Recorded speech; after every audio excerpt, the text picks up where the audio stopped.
Saya pernah jumpa fresh graduate, kerja arkitek. Saya tanya satu soalan, kenapa dia beli kereta tu? Dia kata sebab ayah dia suruh beli. Tapi cash flow dia memang sangkut. Kan, antara lain ialah faktor installment kereta tu terlalu tinggi.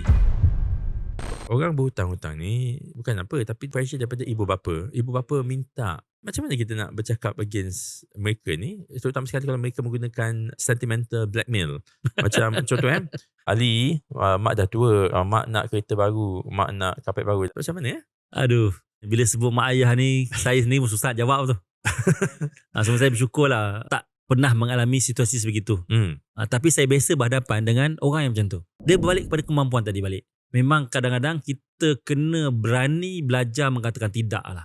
Kalau kita mampu, okey, tak ada masalah. Isunya sekarang ialah bila kita tak mampu, kita terpaksa tunaikan permintaan mak ayah kita. Kalau benda tu keperluan, mungkin lain. Tapi kalau benda tu berbentuk kehendak, mungkin benda-benda macam tu kita kena berani untuk katakan tidak. Cuma bukanlah kita katakan tidak terus. Tapi sebaiknya sebelum kita katakan tidak tu, at least kita bincang, kan, discuss dengan parent, bagi tahu dan sebagainya.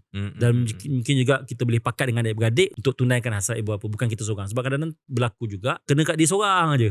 Adik-beradik ada 5-6 orang. Tapi bukankah kalau selalunya macam tu sebab yang dia ni lah yang paling banyak rezeki. Sedekah pada ibu bapa, rezeki banyak. So kalau kamu nak rezeki banyak, kamu kena continuous. Kesedaran tu bukan digunakan oleh parent untuk ugut anak, kan? Ni tak. Kadang-kadang ayat tu digunakan oleh parent untuk bagi tahu dekat anak. Bukan macam tu. Maksudnya kesedaran tu biar datang kepada anak untuk bahagiakan mak ayah. Tu okey. Cuma ni anak kalau boleh bagi tanpa diminta. Macam tu. Ibu bapa jangan meminta-minta. Macam itulah.